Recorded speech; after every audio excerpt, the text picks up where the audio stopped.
British Strength Radio, episode 7 with Marcus K. Before I let you introduce yourself, Marcus, I'd just like to say that you can subscribe to British Strength Magazine at britishstrengthmagazine.com. If this is a YouTube video, the link is below. We have some of the brightest minds in powerlifting, strongman, strongwoman, strength and conditioning, writing for the magazine, as well as interviews with some of the best strength athletes in the UK. The money that you use to subscribe to the magazine goes towards funding this podcast, because obviously it's not free for me to travel up and down the country or use the equipment or even use a hosting service. So if you want to support British Strength Radio, subscribe to British Strength Magazine. And yes, it really is that good. I stand by the magazine. I subscribe, so it's all right. It is good.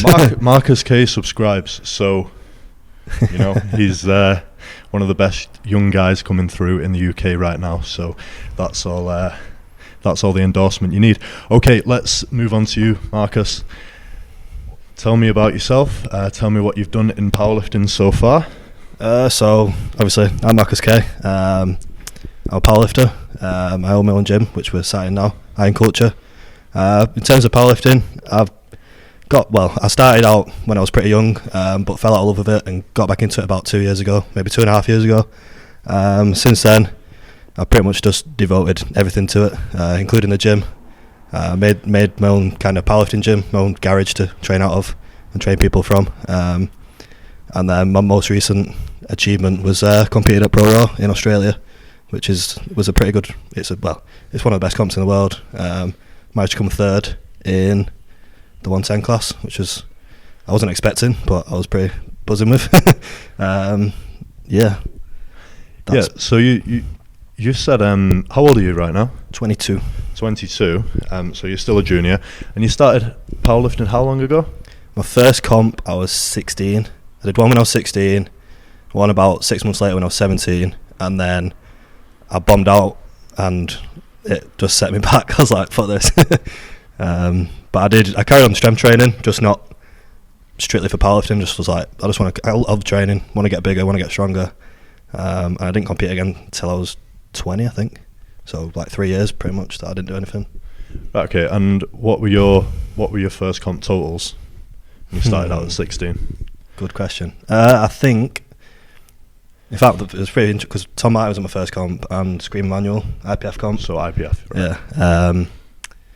First, I think squatting around about 180, benching about 140-ish. That might be maybe 120, something like that. 120, 140, and deadlift 220 maybe, something like that. Definitely not bad for a 16-year-old. No, something like that. How much were you weighing back then? I think I weighed in at like 75 kg, something like that. So you know what, mate? Really good numbers. Yeah, it was looking back, it was pretty good. Yeah. I got some like old YouTube videos and stuff of me trying to be a YouTube person. And to be fair, like if you had Tom Martin and Steve Manuel at your first comp, I bet that opened your eyes quite a lot to how strong people can be. Oh yeah, big time. Like, Screaming Manuel that was screaming the place down. Was he? Yeah. I mean, that was quite a while ago. So were they had they got to be really good then, or were they pretty young too? Because if you're 22 now, that was, don't let me butcher the math, 6 years ago. 6 years. I think they were. I guess they were getting there then, weren't they? They were still pretty good then. Yeah, Steve Manuel was probably getting towards his best then. I don't know. He's been out of it for a couple of years, hasn't he? Maybe 2-3 years. He's been focusing more on his fight stuff. And Tom was just. I think he must have pulled like 350 plus at that comp. Obviously, it was IPF as well. And I think he was weighing at like 93 kg or something. So. Yeah, they were pretty impressive. On that day, I was like, "Whoa, this is powerlifting." Damn good introduction to the sport. Oh yeah, big time. So you said you opened the gym. Did you say 2.5 years ago? Yeah, it was 2.5 years ago now. Yeah. So you must be one of the youngest people about in general who owns his own gym.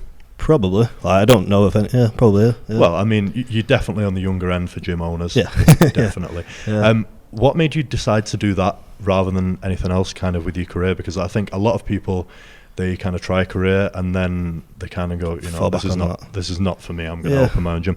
You got to do it young. Well, obviously had a love of training from being in school in sixth form or college, whatever you want to call it.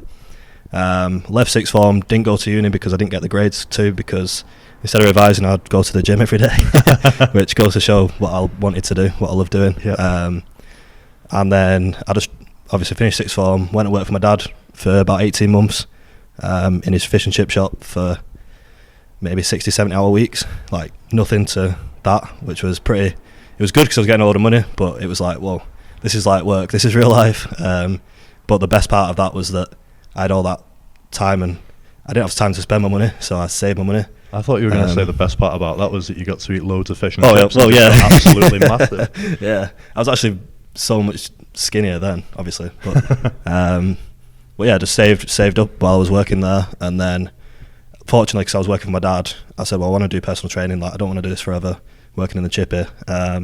So I did my course in personal training and kind of fizzled out my hours there, like dropped them maybe by like half and picked up clients. The gym I was training at the time was like a small PT studio, and he said, well, it's fine, just come and train clients here. So before I even qualified, to be honest, I started doing just people I knew, just like the odd person, and then just built it from there, got qualified.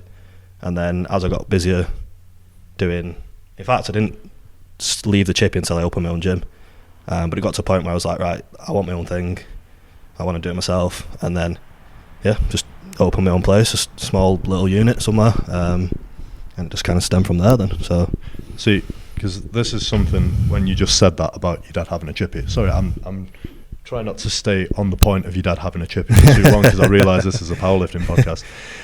Chip powerlifters love chippy. Before I could have sworn I heard you say that he had a gym, so he had his own gym. Oh, no. I just misheard what you said, right? No, chippy. Chippy, and yeah. And what's the chippy called?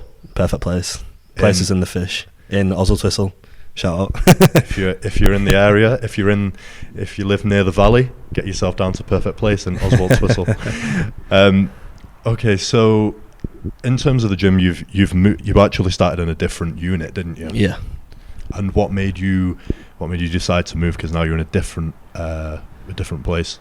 Well, when I first started the gym, I wasn't strictly into powerlifting, so it was not really a powerlifting gym. It was more just a place to train my clients that I'd let members in, because it was extra income to pay the rent and everything. And I went through a phase where I wanted to open a facility that was for powerlifting, strongman and bodybuilders as much as possible.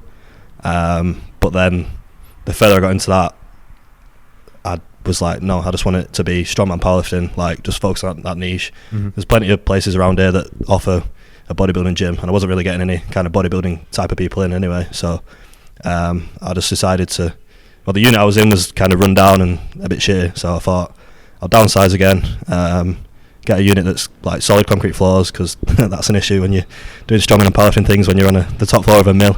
The wooden floors wooden floorboards. Yeah. Sorry to cut you off, but in the gym I say used to train at, if I move back down here, I'll go back again from time to time.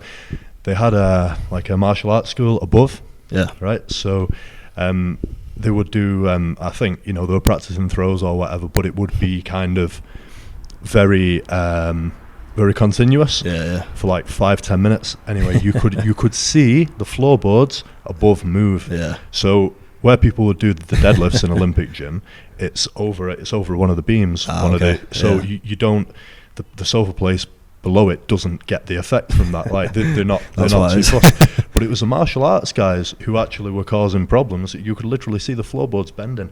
It's mental.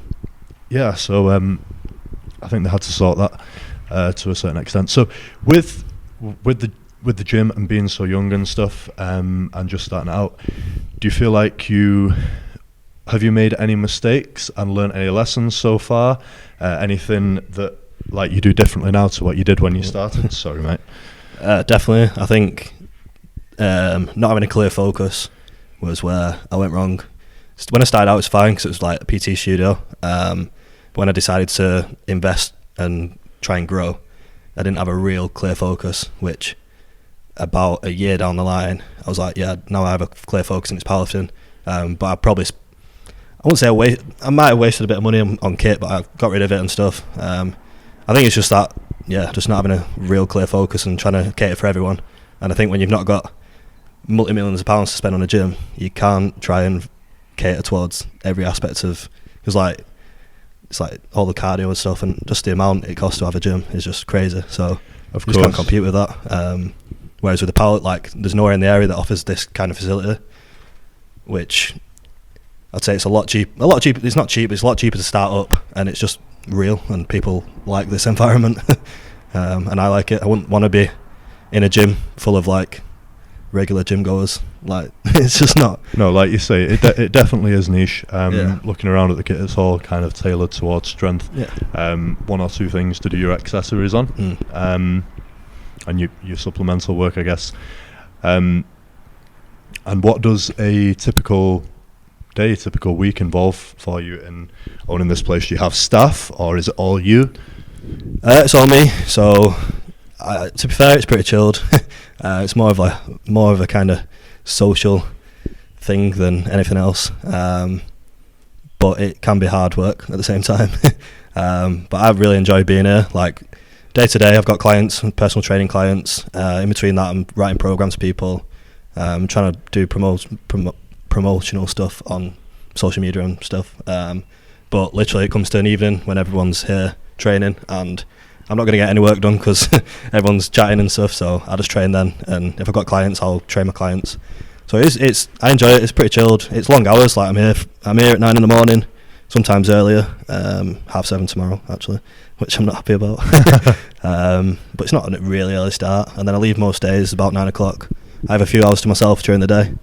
But again, because I enjoy doing this and trying to help people, especially with powerlifting and strongman, I enjoy like a buzz off it. It's meant, love it. So of course, yeah, you wouldn't want to go back to your 50 to 70 hour weeks like doing a normal job. No, that's I it. imagine. Yeah. Like I'm probably doing similar hours here, but I'd say it's more rewarding, and I've got a bit more freedom, and it's more chilled out. It's not like constant, like being in a fish and chip shop's pretty intense. Oh, but I can imagine it was monotonous as hell, wasn't it? Just doing the exact same thing all day. So you mentioned before that your girlfriend had some food ready for you at the house when you get back. How instrumental is she in like helping you in your day-to-day stuff? Not very. Better make sure she doesn't listen to this then, eh? I know, yeah. No, she like, yeah, to be fair, most days I have my team aid, which is cool. But apart from that, she's not really into it. Like, I'm not going to try and make her be into it because she's not. Like, she supports me. Like, she likes me to do well and stuff. She came to Australia with me and helped out then. But apart from that, it's kind of my separate thing. Like, and I like it that way. I like it to be. Yeah, I mean, the support is like massive if you think about it. And I mean, that's more what you'd want than not having the support, I guess. That and her being into it. Yeah. Obviously, if you're owning a gym and you can't be at home yourself, then you're gonna need to rely on someone else. I think it's the fact that she's okay with me being here till like 9 o'clock at night as well. Yeah. And she works kind of late anyway, but it's just that I know a lot of people are getting nagged at, like, you need to be home, like that sort of. But yeah, when you know that it's not possible, you exactly. have to be here if you don't have staff. Yeah, so yeah, that's that side of it's fine. Like, she's chilled, so it's cool. It works. So you mentioned Australia then. Let's talk about Australia. Let's talk about Pro Raw, because that was obviously the most recent. What was it? You've not done anything since, have you? I did, but I won't talk about that. It's fine. Yeah, because I thought you had. Yeah, we can gloss over that one. It doesn't matter. Anyway, Australia was way more important. Yeah, definitely. Tell me about your experience out there of the country and of the competition, I guess. Well, the country itself, I've been there before already, and I absolutely love the place. Like, defo moving potential in the future. I think I'd love to move out there, which would be cool. I don't know when or how, but it's something that I'd like. The lifestyle over there is just unreal, and everything about it. Like, we hired a camper van, travelled a little bit, and saw all the places in Australia. It's just, again, it's just like if anyone's not been to Australia, you need to go to Australia. Like, it's a cool place. In terms of competition, again, that was just unreal. Like nothing, no competition I've ever been to before. Obviously the standard of lifters there, and just the crowd, like the warm up area was unreal. There's like maybe 4 or 5 monoliths in the warm up area. Wow. And there's people like loading doing the monoliths for you. You've not just got to ask some guy that doesn't know how to use a monolift. People putting the weights on the bar. It's just, yeah, everything about it is like quality. And obviously walking around the warm-up area and like the people you're seeing, you're like, wow, this is like Steffi Cohen was there, Ed Cohen, Sebastian, just like loads of names. You're like, wow, like I see these on Instagram, but this is unreal. So yeah, that aspect was cool. And then just, I don't know, I don't get fazed by competing or by crowds and stuff. So that, I wouldn't say that really. Like, I wasn't like, yeah, it's Pro Raw, it's a big deal. Or the fact that there was like thousands of people there on the day. It just wasn't a big like. I'm just kind of in my zone, sort of. Of focus, course, yeah. So. And I think I was saying this to one of your mates before, the fact that you're focusing purely on yourself, not worrying about anyone else, that probably helped you to place well, rather than I think going, so, yeah. I need to win, you know what I mean? You were just going, right, I'm just there for a good day for myself, for my own total. Yeah, well, don't get me wrong, like I checked out pretty much everyone that was competing, because I'd only heard of like the top guys, and I kind of knew where I might be able to get before I went into the comp. I think that's only natural that everyone does yeah, you've got to, aren't you? I'm competitive. I do it. Yeah, I don't want to. I am really competitive. I want to do the best I can. So that just came out naturally, and obviously, like, unfortunately for Tommy, he got injured, but like for me, it was like, okay, now I've got a chance of getting on the podium, which was cool. Like, it's bad and good at the same time, but for me personally, it was a good thing because it allowed me that opportunity to place higher. And then on the actual day, I think I only came third by 2.5 kilos. So I set out just to hit the numbers I wanted to hit, and then it actually came down to on the deadlift head to kind of think, right, what? So when you say you only came third by 2.5 kilos, do you mean you were 2.5 kilos ahead of fourth? Yeah. Or you were right, okay. Yeah, okay. Yeah. So we were pretty even on, I think he out-squatted me by, he out-squatted me by about 5 kilos, out-benched me by maybe 10, 15, roughly. But I knew from researching him that he didn't have the greatest deadlift. So I caught him up on that, and then he didn't even do a third attempt. He did a second. That was the absolute max. So I was in an opportunity there. Well, whatever I do for my second, because he was first, then if I get that, then I can win. I will come third. Yeah. Which I pulled. So I actually made my second attempt less than what I thought I would do in the first place. Pulled it fairly easy, and then secured the third place, and then just was able to go out and pull a token on my fourth, on my third, which I didn't get. So, but I was alright. I was happy by that point. So that is massive at 22 though. I'd say, like, where you said you won there, then corrected yourself. But I think, to be fair, that is like a win. Yeah, you know, to be a 22-year-old guy placing third in the 110s, which is normally a very, very competitive class at Pro Raw. You know what I mean? Like, that definitely puts you in good stead for the future, I would say. Yeah, it does. And what were your 3 lifts? 345 squat, 205 bench, and ended with a 332 and a half dead. So 82 and a half kilo total, I think. That is fucking crazy. I mean, that again at 22, mate. Like, it's always very, very easy, and I mean, like, I've said like different versions of this a few times on the podcast, but it's very easy to only ever look at the top guys when you're scrolling through Instagram, scrolling through Facebook, and who's totaling the absolute most right now. Yeah. But it's putting things into context, looking who has potential, this, that, and the other. Yeah. And if you're doing that at 22, you don't, like, to me, you don't seem like a guy who's burnt out, who's trying to absolutely, you know, put everything at like top revs all the time. You seem like your training's pretty smart and whatnot. So yeah, it bodes super well for the future. It's a weird one for me because as of end of last year, I've just entered a comp in the Opens. I was like, my lifts are good enough now, especially in the UK, to just do an Opens comp. I think ever since then I've stopped even bothering about the fact I'm a junior. Like, I don't even think about that anymore. But I mean, it's a good way to be, but like, of course, as well, you must have that thing in your head of, okay, I'm only 22. There have to consider time. Oh yeah, and the fact absolutely. That, like, even if you only progressed, you know, 10 kilos a year for the next year, which you will progress more than that. Yeah, hopefully. You're looking at near 1,000 kilos if that's all you did. But like we say, you'd expect to progress more than that, or you'd hope to progress more than that. Yeah, I think it just like you look at some of the top guys now, and say around about 30 years old is like maybe peak, if not older, depending on obviously training years and stuff. So providing staying injury free, and if I can do this for like another 8-10 years, then it's kind of like, where can I be in that time? That's a pretty cool thought. So I mean, like you say, staying injury free is like a huge one, because the less setbacks you have, the more time you have to train productively. Yeah, definitely. So do you have any comps lined up? Irish Pro, which I'm pretty excited about. I think that'll be a really good comp. Basically maybe a showdown of the best in the UK, pretty much. Yeah, plus a few others. Which is weird because Ireland's not in the UK. Yeah, true. Yeah, that is a funny one actually. But no, I think it'll be. Again, I'm just for that competition. I'm literally it's under and over 100 kilo categories in it. So yeah, I'm just thinking I'm just going to get as strong as I can. Not really focus too much on body weight.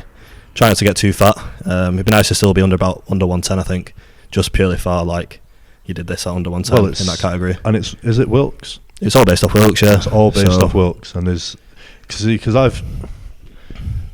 one for biggest general total too. I think they're doing the biggest total and the biggest Wilks in each the under and the over 100 categories wins. Okay, I've read this a few times, but I really should remember it. I think that's how it's going. We'll actually be competing against each other. Well, yeah, we will be, won't we? Technically, yeah. Well, both in Wilks, and if there is an absolute total one in that too, because we're both in the same class. Do you have any goals for this comp, like numbers wise? To be honest, based off the comp that I've just done, my numbers are thrown off a little bit. So again, I'm just gonna train hard, train smart, gain weight steadily but smartly, and just see what I'm capable of near the time. Really, I've literally got as long as I do better than I did at Australia, which I think I will do, then that's the main focus. I'd like to break 900 total, which I think that was possible in Australia, to be honest, if I had a little bit of a better day. So I think breaking that would be nice, and then we'll see from there then. Just whatever happens. 900 total. Again, I'm going to say at 22 years old. Will you be 23? Yeah. No, I'll still be 22. October Christ. 23. So Mate, 900 total at 110 at 22 years old. That is just absolutely mad, and it's definitely you're definitely capable of doing it. Well, I definitely had a question. Yes, I did have a question in my mind. So going back to Australia, did you feel like, because I remember asking Sam the same question, and he didn't think anything of going over to Australia. Didn't feel like it affected his performance whatsoever. Do you feel like it affected yours? Did you feel any different? Did the weights feel any different when you were out there, because you just had you may have had some jet lag and massive travel? I actually googled, so I had this thing about I was wondering if gravity changes around the world, and whoops. So I actually looked, and apparently nearer the equator the gravity is less strong. Really? So because Australia is nearer the equator than the UK is, I was thinking, well, when I get over there the weight should feel lighter. So I don't know whether they do or not, but it's an interesting... hopefully there's not some physicist watching or listening to this and going, you two fucking meathead idiots. That is not true whatsoever. Yeah, that's just an old wives' tale. Hopefully not. I googled it. It was on Google, so it must be true. If it's come up on Google, it's got to be true, mate. It's got to be. It was like the smallest percentage, but I was thinking, but times that by 300 kilos, it could be a 10 kilo difference. But anyway, I don't think I did. I dealt with the jet lag pretty well. I basically timed my sleep so that I was in Australia time before I got there, like on the plane and stuff. Right, okay. And what did that involve over here? What were your bedtimes and stuff? Nothing over here, but obviously you've got the 24-hour travel. So so you timed it when you were travelling, you mean? Right, okay, that makes sense. Yeah. I wasn't going to sleep at like dinner time. Yeah. No, just sorry, guys, traveling. The gym's closed today. Yeah. Got to climatise. But no, when I got that, like my girlfriend, she really suffered with jet lag. But no, like I don't think it made a massive difference. Like by the time we'd got there, it was Tuesday morning, around about 6 o'clock Australia time, and I think we checked in at the hotel about dinner time, and then I just went straight to the gym and did my last session. And on the way to the gym, I felt like falling asleep. did my last session, everything felt really, really good, even though I'd been travelling for 24 hours. Mm-hmm. So that kind of gave me a lot of confidence, thinking, well, if I feel this good now, then a few more days of rest and food and like actually being hydrated and everything, like I should feel really good. So and on comp day, well, again, I had to weigh in at 110, and I bought some scales over there, and I jumped on them. The first time I jumped on them was 117.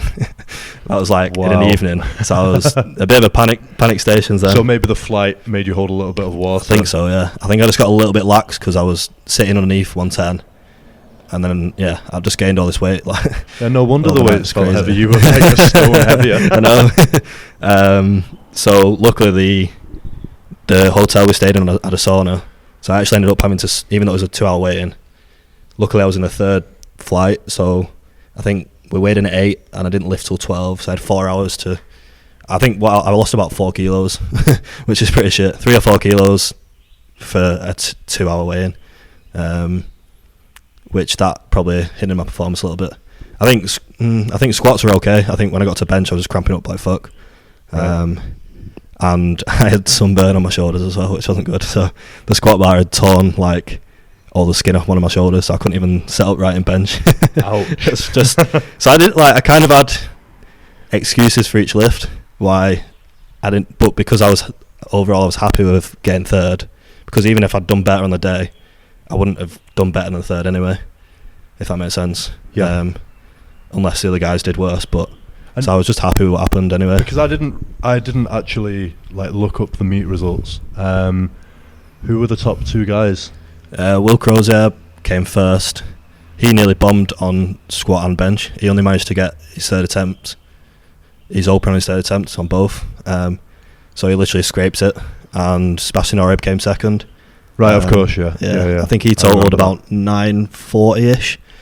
And Will was like a couple of kilos over. He won it on his last deadlift, so it was a pretty good showdown from there. But when he was nearly bombing out, I was like, yeah, I'm going to come second now. But he didn't. So I mean, that's competition, isn't it? At the end of the day, I mean, like Ray bombed this past weekend. Yeah, true. Like, everyone would have said, oh, it might have been this past weekend, the weekend before. Yeah. But I guess like loads of people just expected him to win. Yeah. Not the case. No. And Jezza came through and I don't know if that was his first world championship. Yeah. Was it? Maybe, I'm not sure. Well, yeah, Not either sure. way, that's competition. Yeah, People don't it always is. have perfect days, and No. people can capitalise on that. It's like if Tom was fit to compete, he would have probably won on his openers, like realistically. Yeah. But again, he wasn't, so it's part of the competition, innit? It's that's the whole part of powerlifting and strength sports in general. So Yeah, I mean, I said the same thing to Sam, but respect to him for turning up. And, oh yeah, definitely. and having a go at the warm-ups. But like, Yeah. if you look at his warm-up, he was making so many compensations.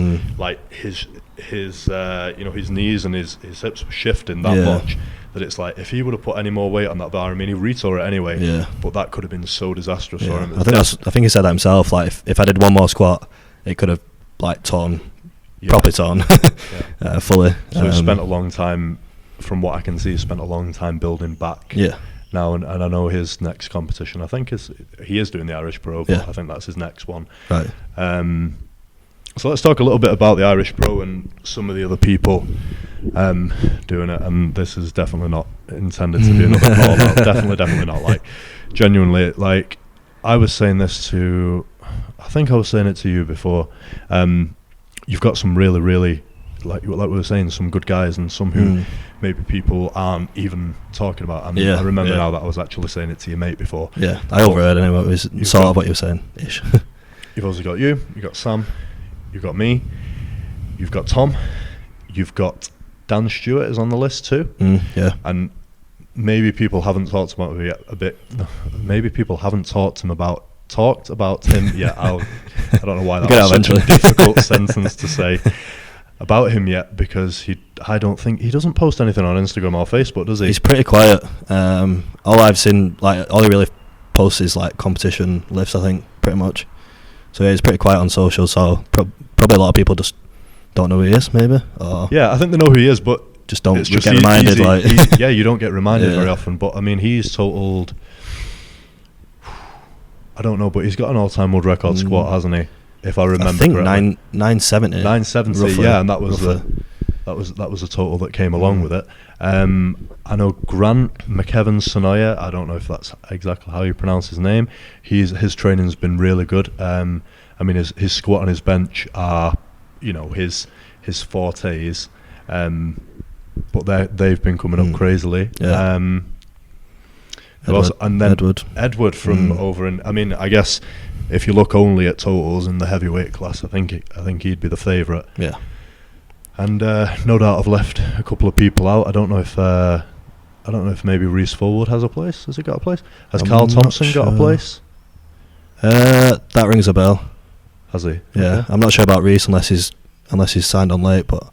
Right, okay. Well, it's going to be an absolutely stacked lineup, and like I said, there's probably someone who's really good who I've missed out there. I mean, if Zahir would have been doing it, I don't think he is. No, I don't think so. That would have made it even deeper. Yeah. Well, it would have just made it even harder to win. Definitely.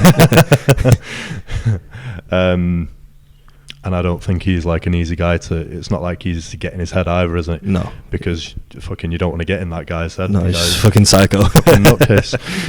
It's absolute psycho, but a strong psycho. I think obviously it's Wilkes based, so I'm probably going to be one of the lightest guys there from what I know, which obviously will make my Wilkes a little bit better, but whether I'll be strong enough by then to be up there, I don't know. Again, like I said earlier, I'm just going to try and be as strong as I can, and there's plenty more competitions in the future. So well, yeah, like we were saying, even though we are, both of us are competitive, you still can kind of only do what you can do. Yeah. When it's coming down to like the last deadlift or whatnot, then you're looking at the Wilkes points and you're going, right, okay, I need this deadlift. Try and figure it out. Yeah. Rather than rather than maybe just putting some crazy attempt in and not getting it and then going, well, if I would have pulled 5 kilos less, I would have won. And there's loads of stuff that goes into it, isn't there? Yeah, I think again, it's powerlifting. Like anything can happen on the day. Yeah. Injuries or just underperforming, whatever. So you can't write yourself off or anyone off at all, because anything can happen. Someone can have a really good day, someone can have a really bad day. So I think it's just a case of, I think when I compete personally, I just try and do better than I did last time. And based off gym numbers, I have numbers that I want to get in a comp, and if I don't get them, I'll be a bit miffed. But if I do, then buzzing. So, do you tend to be one of these people who peaks really well and hits better numbers in competition than you do at the gym? Generally, yeah. I think, well, in Australia, no, I won't say that actually. I used to be in Australia. I think if I'd had the perfect day, then yeah, like my peak went pretty well. My numbers were pretty much what I'd done in the gym, near enough exactly the same. So, I don't know. We'll see this next time round. I think because my peak was a little bit weird because I'd already taken on a comp 4 weeks before it, which in hindsight I shouldn't have even done, because I'd already paid for it and entered. I thought, yeah, I'll just do it as like a warm up for Australia. What comp was that? Up at Ultraflex now, isn't it? 9 athletes. Ultraflex in Rotherham. Oh right, was it like just a qualifier type thing? Yeah, just a qualifier. Right, so okay. It was a bit pointless doing it, but I thought, yeah, it's fine. And that interrupted my training because I can imagine it probably did. Yeah. Doing that can like mess up your peak because it's not like training, is it? No, you would never do that in one day. No, exactly. Ever. And then it always feels harder to recover from a comp than it does from any training session. Definitely. For some bizarre reason. Yeah. So I think I might have either peaked a little bit too soon or just didn't make the most out of, because like between then and I think I had about 3 weeks more training between then and Australia, and it was pretty hard to get like the peak right for that, I think. So but again, you learn from mistakes, don't you? So hopefully it's like next year I'm just going to do 2 comps, just 2 big comps, I think, maybe 3, but like this year I've already done 3 and we're halfway through the year, so I think it's just a bit too much going forward to do that in 1 year if you want to be the best. Yeah, and I said the same thing at the start of this year that I was going to do 2 or 3, and oh Jesus, I think I've done 6 by the end of the year, I think. If I enter all the ones that I think I'm entering, I feel like I kind of have to enter them. So yeah. So tell me about your training a little bit. How do you structure it? So well, basically after Body Power 18, so last year, so just over a year ago, I went to a Dan Green seminar, and it's probably the best thing I ever did. It was cheap and got to meet like my favourite powerlifter ever. Uh-huh. And basically since then I just structure my training how he said he does it, because it's Dan Green. You just kind of do what he says. And my training before that was pretty good, but I'd kind of, I don't know, sort of hit a wall maybe of my knowledge of what to do, how to make myself better. But yeah, I literally stuck to that for like almost a year pretty much. The basic structure is, well, I'm thrown off because my new program's just completely different. Basically benching twice a week, squatting twice a week, and deadlifting once, twice. So I think it's pretty standard for most powerlifters. Yeah. That's the same frequency that I do pretty much, yeah. I think the biggest thing I learnt from that, and what's made the biggest difference in my training of the last year, is focusing on the variations that I can't move as much weight on, rather than the variations that I can move more weight on. So working on your weaknesses more. Basically, yeah. So like before that, I dabbled with West Side conjugate stuff, and that's all about overloading. Well, yeah, most of it's like overload. It's like board presses, overloading certain parts of movement.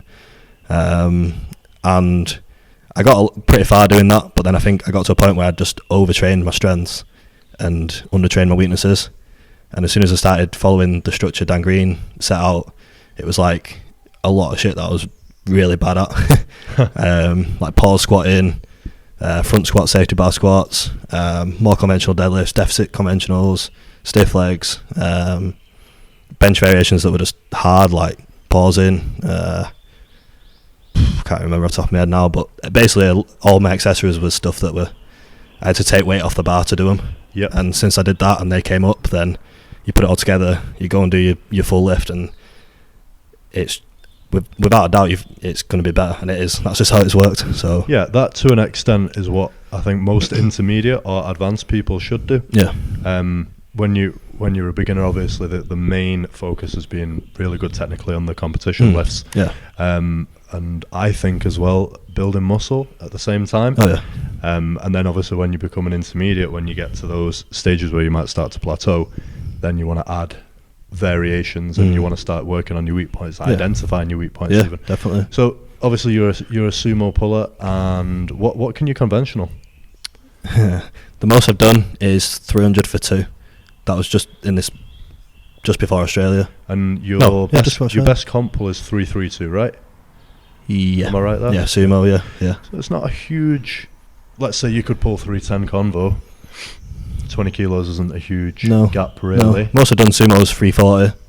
So, yeah, like 30 kilo difference. Yeah, okay, fair enough. 10% difference is a fair bit. Yeah, but I did neglect, like, since I started training when I was 16, I just pulled sumo. Right. I don't know why. I think probably Dan Green. But yeah, I've neglected until the past year. I didn't really do much conventional at all.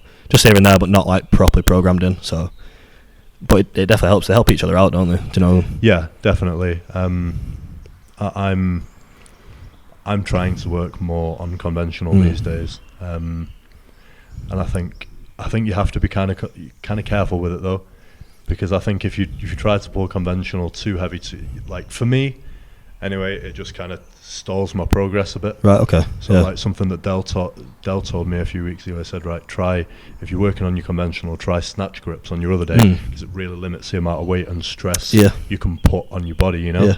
So I'm yet to put it into a full training cycle, but I've been having a go at that movement, and I'm gonna give it a try for this next cycle. Yeah. So let's talk about other stuff that you do to make yourself as good as you are. So nutrition. Do you have like a strict, I wouldn't say a strict plan, but do you have a regimented plan that you follow all the time, or is it more kind of a eat as much as you can type deal?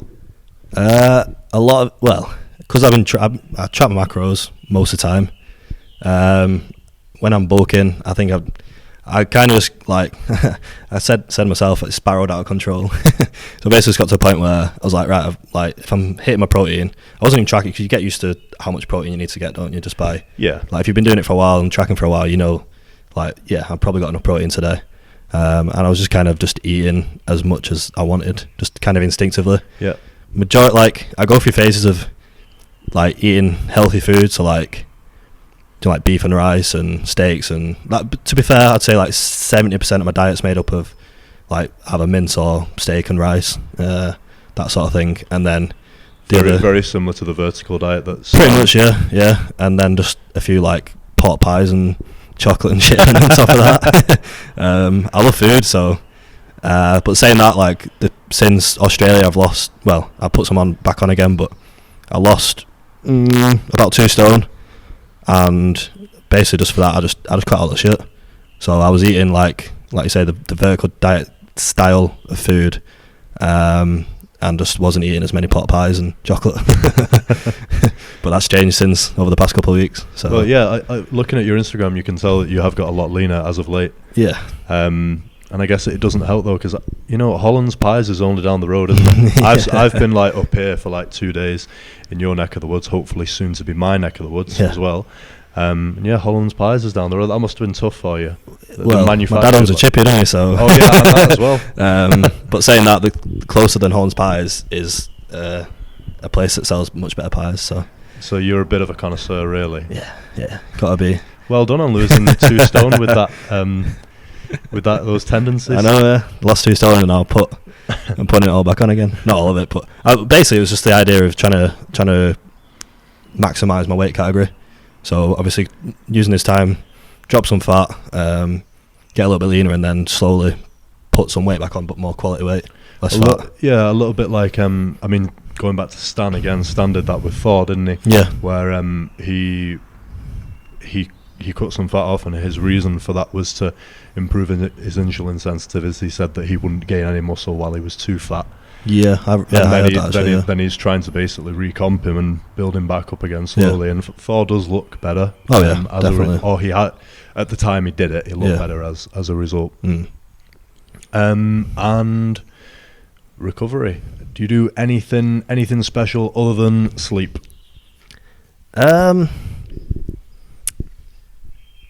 Nothing religiously. Nothing like, I do this every day or this every week. I'm sponsored by a massage guy called Scholes Therapy.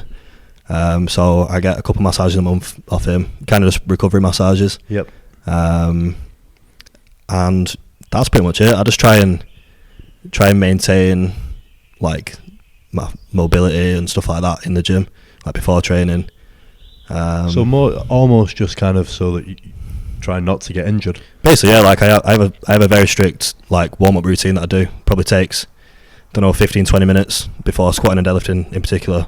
And since I started doing that, like the aches and pains that I get after a workout just reduced massively, like ridiculous. So that's obviously a big thing. That's going to help. That's going to help so much. Oh yeah, like more than any other extra thing you could do. Just not getting the aches and pains, not getting injured, because like we've just discussed, they're the things which hold you back. Yeah, definitely. So definitely a smart move there. Yeah.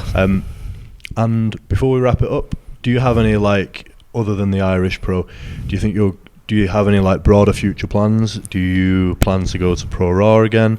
Do you have like do you have any like big goals in powerlifting that you've thought out or set out for yourself? Yeah, definitely. Well, I actually just turned down an invite to Bossa Bosses before Irish Pro this year because it's too soon. Yeah. I emailed Dan Green after Pro Raw saying, like, I've done this at Pro Raw, I'd love to come and compete at Bossa Bosses, and it just took about 3 months for him to reply. So obviously by that time it was like 12 weeks away, and obviously the cost of going to California and just actually getting ready for a comp, when I've got a comp 4 weeks after, it's like I really wanted to do it, but it's like no. So I think next year, like I said, I just want to do 2 comps, maybe 3, depending what's going, but ideally I want to do Pro Raw again, because like I loved it and I love Australia, so it's perfect opportunity, perfect excuse to get out there again. And then hopefully Bossa Bosses at the end of the year, because there's a nice 6-month gap in between the two. I think in terms of my own personal goals, like I always say, I want to be the best. Like I want to be one of the best powerlifters ever. Whether that'll happen or not, I don't know, because you can't really predict the future, but I'm going to try and do everything I can to get there. And well, before that, even just getting on, just competing at these big comps with like people you've looked up to for so many years, big powerlifting names, and just kind of being in that circle and just enjoying the whole process, I think. And that's the biggest part of it. Yeah, you seem to enjoy it. Your social media and stuff doesn't seem, it seems lighthearted. Yeah. You know what I mean? It's, well, not totally lighthearted, but you seem lighthearted enough not to be like taking yourself too seriously. And No. I think that's a really good move as well. Like just the fact that you actually do powerlifting because you enjoy it. Oh yeah, definitely. Which I guess most people must do. Yeah, you but can't at the do same it time, you for can't another get reason, too can you? caught up. No. Yeah, you can't get too caught up in like external stuff. Definitely. I think it's just enjoying the process, because Yes. the process is so much bigger than the actual competition. Yeah, Like, the comp's a day. yeah, it's literally like if you're competing 2 or 3 times a year, it's a day out of like 365 days. You've got to enjoy the process. You can't be in it for anything other than enjoying it, because there's no real money in it, like directly in competing. Yeah. Obviously there's coaching and stuff and whatever, but yeah, you just got to do it for the enjoyment. Like that's all I do it for. Just like, obviously I said I'm competitive. I want to be one of the best powerlifters ever. Like I look at the totals at the minute for like, there's like Yuri Belkin and what's he called, Jason Legrand, and obviously Tom Martin, and all the other big names in the 110 category, which I think is my ideal category. And if they've got there, then why can't I get there? Is my kind of take on it. That's the right attitude to have, and Yeah. there's no reason why you can't. You've got the time. Yeah, definitely. You've obviously had a good amount of potential from a young age, which has carried on to be built on. So yeah, perfect attitude. Yeah. No one can fault you for having that No. that attitude. Definitely not.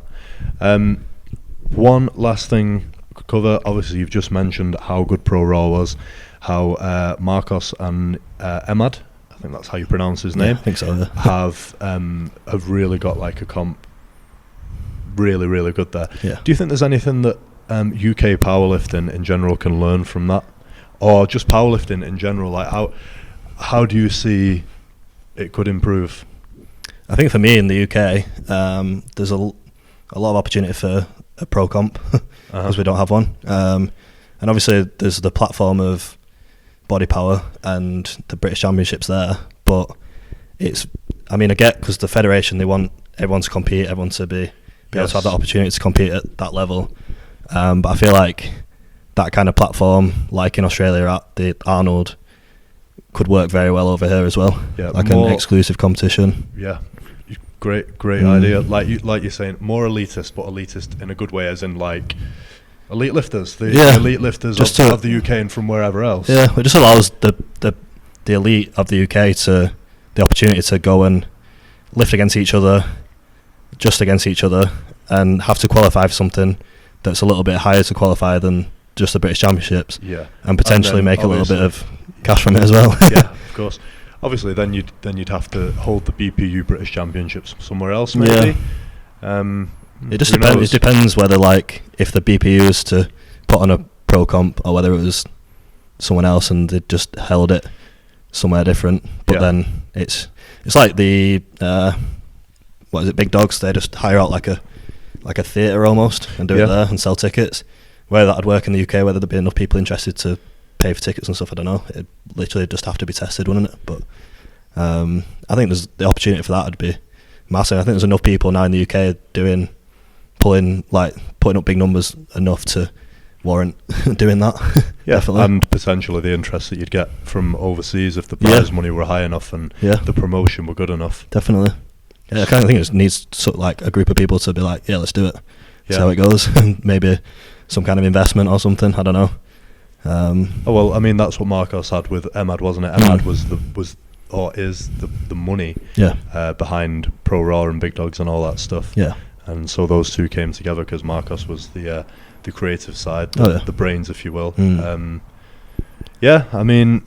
Anything's possible, isn't it? Yeah, definitely. But we'll see. But I think UK powerlifting's going in the right direction as a whole, because it's growing. It's definitely growing in the UK. It's like Pro Raw next year. There's already 10, 15 British people doing it, I think. Jesus, like that. I know a couple of people. at least doing it, like personally I've spoken to. So that'd be good. It is good to. It's good for the UK in general. It's just good for strength sports in the UK. So it's good to see. Like, it's cool. Definitely. Wonderful. Right, let's wrap things up there, mate, because I've got a 2.5-3 hour drive, and you've got obviously chicken dinner. You've got what, pork pies? I've already had them. Okay. Right, mate. Thank you for welcoming me into your gym. Thanks for staying behind to do this too. No, it's good to have you. Thanks for having me on the podcast. Yeah, I'll be down again soonish, Yeah. hopefully. Sweet. Cool. Nice Thank one. you, Cheers, pal. pal. Thank you.